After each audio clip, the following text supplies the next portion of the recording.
Welcome to another episode of the Urban Wall Street Project. I'm your host, Earl Christian III, of course. Today we're about to meet a dynamic young man who's been doing some amazing things. He's an entertainment attorney to the stars. He manages his own group, talking about the Middleton Group. Mr. Matthew Middleton. If you don't know, he represents so many artists from Missy Elliott to Fabulous to Black Brown Records, and the list goes on. Understand, you're about to learn some powerful things. If you're interested in getting into the game, you want to know how important it is to be on point, you're going to hear from an entertainment attorney that can definitely direct you and give you some solid, viable advice. So stay tuned. Enjoy.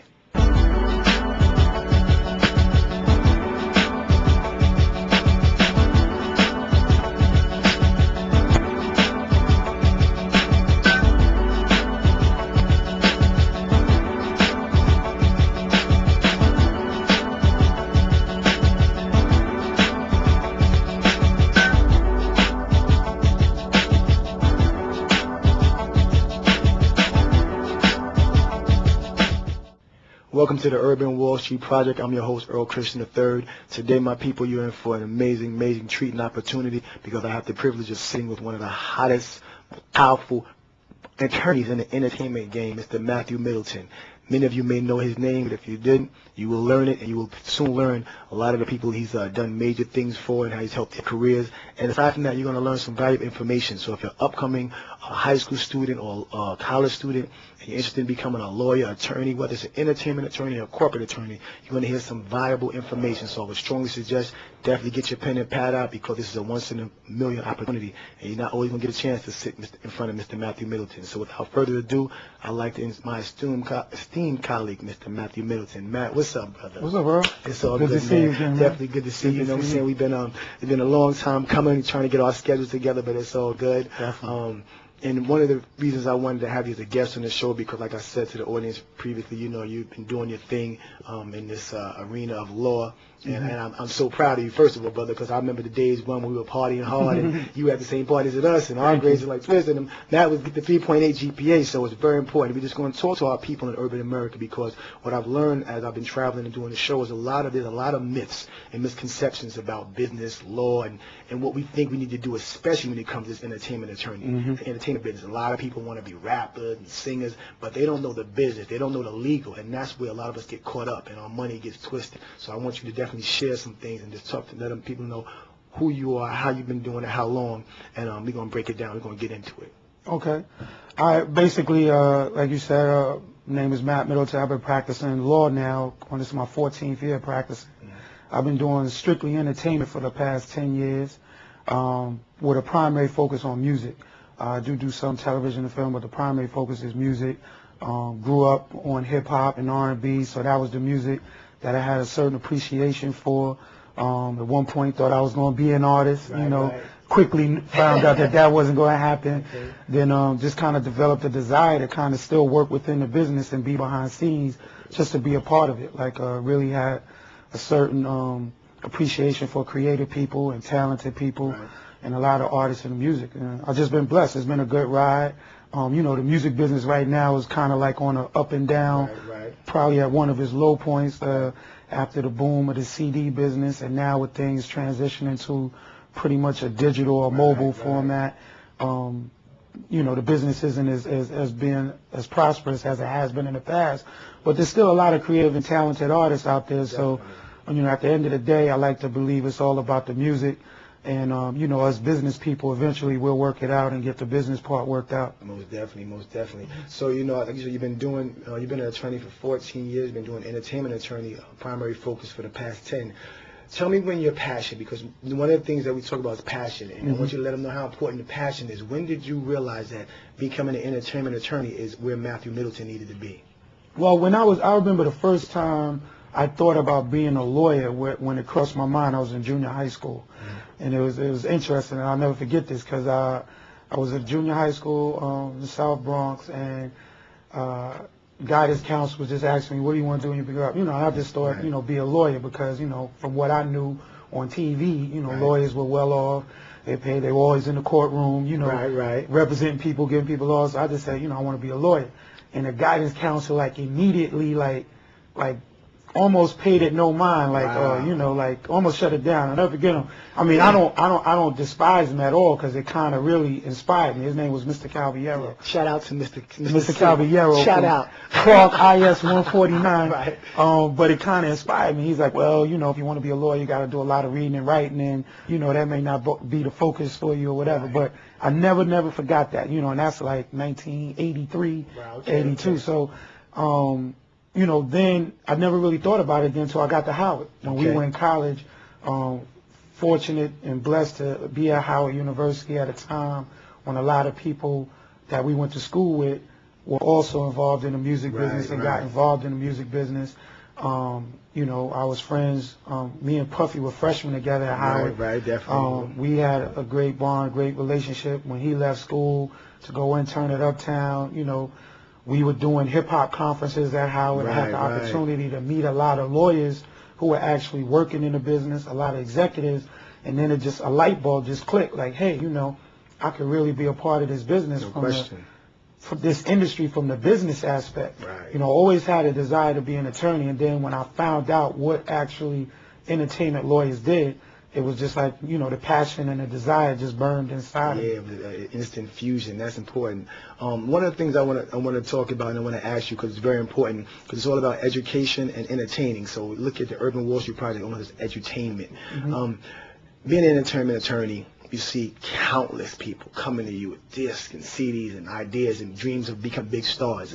Matt, one of the biggest misconceptions or myths that you come across with young artists that you definitely seeming like, yo, that's just kind of a trend that I always have to flip it back, rewind button. Okay, this is one of the biggest misconceptions and myths you come across with new artists. I mean, honestly, unfortunately, I think most new artists think that once they get a hit record that they're set for life. And you know, and a hit record definitely will change their life if they are fortunate to get to that point. I mean, in this business, I would say, in my experience, there are tons of lawyers and they're shopping new artists every day. And let's say 5%, let's say 10% of those artists that are being shopped with demos, showcases, actually get a deal. Then I would say only 4% of those artists actually get a chance to come out with a record. And then not only come out with a record, I would say 2% of those artists that come out with a record actually sell significant records. So it's a very minute, very small amount of people who aspire to be a music artist that actually will have a successful career where they will actually be set for life. And I think the biggest misconception with a lot of people, unfortunately, you know, they want to be in the music business, and there's some people that do it because they love, you know, the music. And they love, but a lot of people want to do it because they see the glamour and the glory and the lifestyle that a lot of these artists have. But that's not the norm, and that's not the everyday. There are a lot of artists who are just doing it because of their love for music, but it's a day-to-day job. It's a grind in order to make a living. And I think that's really like the biggest misconception. Like, you know, I want to be in the music business because I'm gonna be set for life. You know, if I get a hit record, I'm set. And that's not the reality. It's really like a job, and you have to treat it like a job. You know, if you're a recording artist, you have to treat that like a job, just like a person who's a post office driver or a bus driver. No question. It has to be treated with that same mentality and that same approach. And I'm glad you said that way, Matt, because a lot of times I talk to young cats. I got some young gentlemen right now who definitely have talent. I don't know if their passion equals or parallels their talent, but hopefully they'll work it out. But a lot of cats see, oh, he's platinum, he's large. And we know that just because you have one platinum record doesn't translate into riches, because it breaks down. Let them know, Matt. First I want to ask you, in your opinion and from your knowledge and expertise, how many records do you want to sell? One, if you're not the artist, because if you're just singing it, then you're the last to get paid, right? So you definitely want to have some creativity going on, writing, producing, that's your publishing. You want some of that in there, correct? For sure. Definitely. As much as you can possibly have. But what I try to do, because I know the audience, you know, I don't know how much knowledge everybody has of the ins and outs of the business, but I'll throw out a couple of key buzzwords that everybody should remember. Like, content is king. The people who create songs, write music, even movies and TV, those are the power brokers, the owners, the creative people who create the content. So songwriters in the music business, if you write your lyrics and write your music, then you're a step ahead of somebody who's just a performer, a talented singer. Not to disregard them. Right. But the people who own the content, because it's all about intellectual property and copyrights. Right. So if you own copyrights to songs, like you can have, a substantial lifestyle and living if those are hit records, because there's so many different ways that songs are exploited, and just a recording of that song is just one form. Right. The songs are synchronized in TV and movie. There's print. There's a lot of different. Like Gloria Gaynor wrote "I Will Survive" in 1977. Right. It's a big hit. Like she's still receiving substantial money and royalties off of that now in 2007, 30 years later. Right. So that's the difference. Now it wasn't because she sang "I Will Survive." Right. It's because she was a writer on "I Will Survive." So I always tell everybody, content is king. Now everybody's not going to be a talented songwriter. Right. Some people, their talent is singing and performing, and that's perfectly fine. You have to have a business mentality to know that your revenue streams to a certain extent are going to be limited. So you have to think of other ways besides going on tour and touring where you can make a living. There's other revenue streams and other things that you'll have to do to make a living, have a long-staying career. Right. So I would always want the main thing I would throw out is publishing intellectual property, content. People who own their copyrights and songs and publishing those are the primary important aspects that you want to focus on as an aspiring, artist, performer, entertainer. Definitely. So you understand that content, intellectual property. You heard that before on Music 101. You know what I'm saying? It's very important that you have some creativity, some control over your work, because if you're not controlling it, then you're being controlled, and that's in so many different realms. So that's very important. And just to answer the second part of the question, because I know I didn't hit that, but the misconception about people who sell 1 million records is that they're set for life, and that is not, because most artists that do sell 1 million records, and that's what's considered platinum, they're on major labels, major record companies. And to sell 1 million records, you can believe 9 times out of 10 that millions of dollars went into making that artist, promoting, marketing them, videos, styling, TV appearances, travel. Millions of dollars go into artists, radio promotion, to get them to a level where 1 million people will buy their CD or download the album. So if you sell 1 million records, but the record company spent $4 or $5 million to do that, and your royalty rate as a new artist is probably equal to $1 a record, 90 cents a dollar a record, you haven't made back the $5 million that they invested yet. So there are artists who are selling 1 million records, and they may be a household name now, but they haven't really earned money. They've made money from other things, doing shows, hopefully from publishing if they wrote their music, endorsements, things like that, but not from record royalties or record sales. And that's one of the biggest misconceptions. Now, if you own your masters and you own those records, and you're not signed to a major record company, then you could sell 100,000 units or 200,000 units, and probably will make more than an artist who sold will make more in royalty earners than an artist who sold 1 million units. Right. And I'm glad you said that, because I wanted to segue. A lot of individuals are doing things independently now. You see a lot of, different record companies. People recognize the major, whether it's Universal or Motown, but there's always a company before that, whether it's Young Blog, Big Blog, Rap, or whatever. A lot of independence. And that, to me, that seems like people are becoming wiser. They're learning industry. They're learning that much more important to have an entity of your own where you have some control and do a JV or a joint venture, if you will. Let the individuals know the pros and there are definitely pros and cons to everything. The pros and cons of being independent, because you definitely talked about what happens or what will not happen if you're a major and you're just writing. You may sell 1 million records, but you probably can't just be set for life. But if you do that, you so half of that on the independent, you might be set for life. So let them know the pros and cons about being independent, because I'm just going to do my thing independently. And that's true. Just to clarify something that I said, because it's nothing wrong being in this business and not quote unquote being set for life. There are people who are making a substantial living comfortably, but treating it as a business, as a job, and working at it consistently, day to day, to answer your question, the pros and cons, ideally, you would want everybody to be independent. Not everybody, but the people who have the resources to market, promote, tour on their own, you want to be independent, because you keep the larger lion's share of all the revenue for yourself. You just pay somebody a distribution fee or what have you. Now, the majority of people are not in that position. They either don't have the financial resources or the relationships to go independent, because when you go independent, really you're responsible for radio promotion, TV promotion, video, recording the album, recording calls, Right. touring, getting your artists out there, getting the music out there. A lot of people, the reality of it is they're not in a position to do that because they don't have the relationships, the access, or the finances. So there's only a limited number of people where that model will work for them for. But if you do have those resources, that's always the model that I would advise people to go to.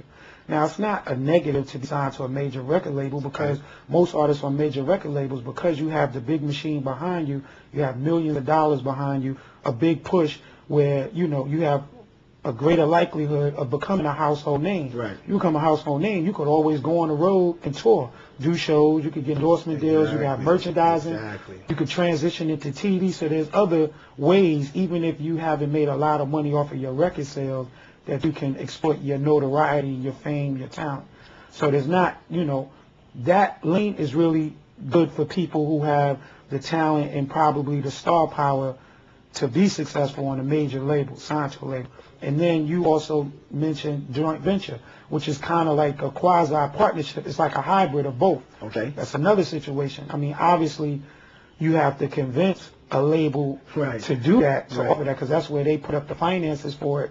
You bring the creative aspect and y'all share the profit. Right. That's like the hybrid ideal scenario where you're not at complete risk, but most record companies don't want to do that. If they're going to put up all the money, they want to get the lion's share of the profit. Of course. So, you know, you have to have a certain level of leverage in order to negotiate that type of arrangement. But yeah, that's the ideal scenario because you spend somebody else's money. No question. Now I'm going to shift to my young people because we're talking about the individual. So if you're in the game, you know, you've been paying attention, you understand there's a whole lot. Whether you're a joint venture, whether you're independent, whether you want to be an artist, you definitely want to have some creativity. So if you're not a writer, hey, maybe you can start learning how to write. If you're not a producer, maybe you can start learning how to produce. And if you're neither, you're just a talent, you better pick up maybe Robert Kiyosaki's book or Donald Trump's The Art of the Deal and just learn how to become that business person so that you can maximize the revenue that you do receive from whatever records you sell or for whatever money is due you. It's very, very important that you be mindful of these things. Now, I want to talk to my young people.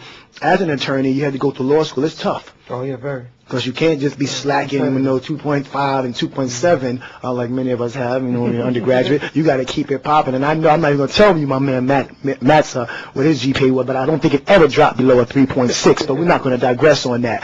But for young people, Matt, you know, it's very important. I know internships and doing things. A lot of times we all want to get paid. I want to get paid. And a lot of people I've spoken to, whether from Business Week to fashion houses, sometimes you're not always going to get paid, but it's that experience. If you're a high school student, because I'm going to ask you the two parts, if a high school student in college, high school student that recognizes, as you did in junior high school, you want to become an attorney. As a high school student, how should they begin thinking? What should their mindset start translating towards? High school, if they have any aspirations of being a law, I mean, I would tell them to really just start focusing on things that they could do to hone in on their reading and writing skills. Okay. That's that's the reality of how you're going to be judged throughout law school. Okay. Because it's a lot of analytical exams, writing exams. The bar is basically 1 day of analytical questions, multi-state questions, and then 1 day of writing essays. So your reading, your writing, your analytical skills are what probably going to be the essential tools and skills you need to be successful in law school, because law school is very competitive. Right. Law school, most people either go to law school because they want to get a job, because law school doesn't really prepare you to be an entrepreneur like what we do. Right. It prepares you to either get a job, work for somebody, and then do that. That's what school does. Yeah, that's what college does. But there's nothing wrong with that if you have the mindset that, okay, I'll get a job, I'll learn a trade and a skill, and then I'll do my own thing. Right. But if you want to be in a position to have a choice to get one of those jobs, law school is very competitive, so you want to focus on writing, reading, analytical skills. So in high school, whatever internships or jobs you could do that would help you in that fashion, even if they're not paid, I would recommend them. Okay. There are not a lot of things you could do that are available to high school students. A lot of internships in the legal profession are limited to law students or college students. Right. But definitely, you don't give up on it. In high school, a couple of years ago in the summer, I hired 2 high school students who I knew had aspirations to go to law. So it was a good experience for them to get a jump on experience being in a law firm. So when they go to college, they can have a better focus on exactly what they want to do, it's good when you go to school if you have a goal and a focus of what you want to do. Right. So you could take courses and do things, take summer jobs that are going to gear you and prepare you for your ultimate, goal. Definitely. So now you're high school students, you learned it.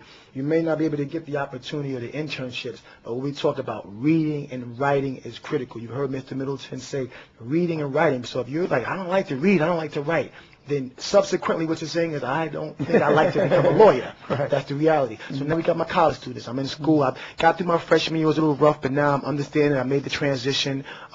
And this is what I know I'm going to law school. Internships. What type of job prospects or internships would you suggest or think that they, would pretty much suggest that they should start looking for or looking into? I mean, most law students, I mean, you could go to law school from any type of major, but most people who do go to law school, from my experience, are either political science, English, history, right. Business type majors.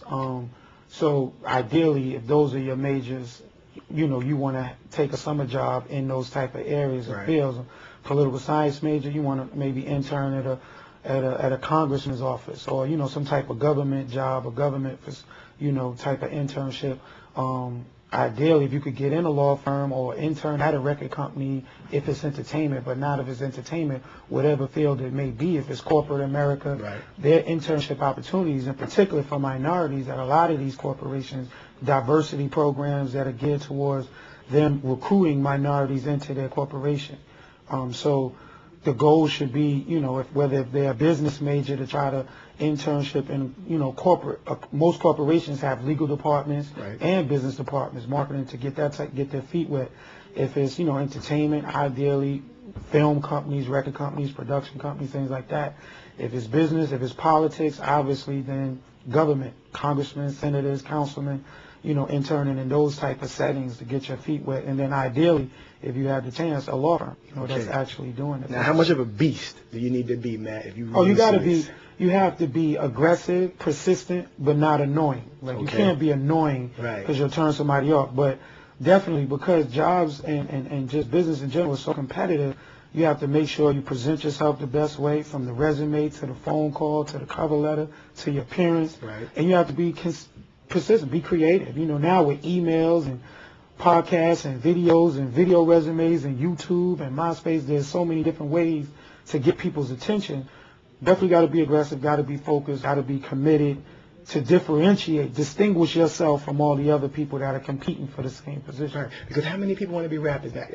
How many, Matt, could you even begin to, how many demos or you receive or stop you in the street like, oh man, this is just from the last week. Just for 7 days. I didn't even know he was gonna do it. Just from the last week. The demos I gotta go through, or got to, but I still try to go through. Right. Demos, because you never know when you've had that diamond in the rough. Right. Fortunately, I have interns that I have to listen through stuff, but there's a lot of people love music, and there are a lot of people love fame, they love fortune. There are a lot of people who are interested in this industry. No qualms about that, but everybody's not going to make it. It's just the percentages. It's the reality. Right. And some of us learned that hard reality earlier. Right. But there's so many other things to do and be successful at besides being the actual artist.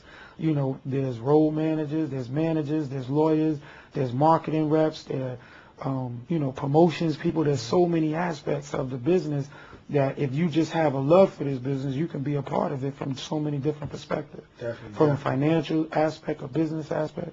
Right.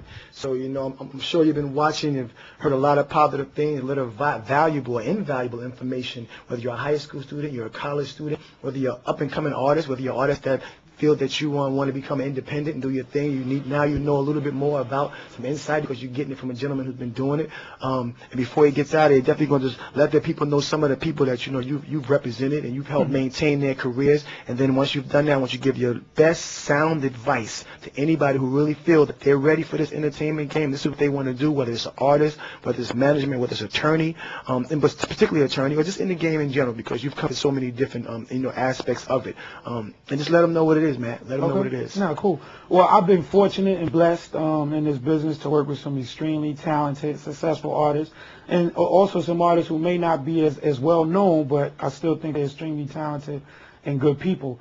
From rap in terms of hip hop, DMX, Foxy Brown, Shine, Fabulous, Ron Fest, Joel Santana, a lot of artists. I know I'm forgetting some. A lot of producers, songwriters, R&B, Chris Brown, Mario, Jagged Edge, Cherish, a lot of artists, a lot of producers over the years, a lot of record companies, Blackground Records, athletes, who want to start record companies. Right. A lot of athletes, we helped them get their record companies up off the ground. A lot of executives in the business, a lot of managers in the business. It's just been a real fortunate ride for me. I've been blessed to work with some real good, talented people. My advice to you people out there who really, really seriously think you want to be in this business, is this advice that I got when I was in school and that I took and applied to myself. People want to be, or I think that people should want to be in business with people who are competent. So, you have to learn as much as you can about this business, either from internships, work experience, reading every book, magazine you can, trade publications.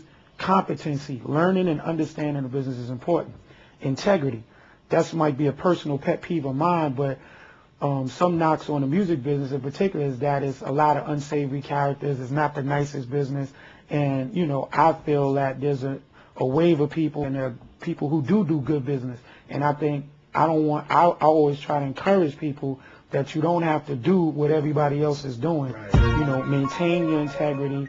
Don't compromise that just for the sake of being in this business. Unfortunately, a lot of young women, a lot of young men do that because they want it so much and they're so passionate about it that they unfortunately are sometimes compromise their integrity, to get in the business. So definitely want to stay away from that. And then the last aspect is probably just professionalism. Realize that it is a business. I mean, a lot of people may have come from the streets or come from disenfranchised backgrounds, but the industry is a business. It ain't the streets. It ain't, the trailer park. So treat it professionally as a business. And those are the things that I try to live by and advice that I give to people. My people out there, brothers and sisters, you heard it. We try to bring you the best, or try, we fail. We bring you the best. You've heard from an entertainment attorney, you heard Mr. Matt Middleton, who represented so many people, has his own management group and law group. He's doing his thing. I hope you've learned some things. I hope you took your pen and pad out. You need it. You can check us out on UrbanWallStreet.tv. You'll get to see Mr. Middleton's interview. And be mindful, be prepared, be ready, toughen up your skin, maintain your integrity and your dignity. And you should be all right. You've been watching the Urban Wall Street Project. Keep your head up. Until next time, peace.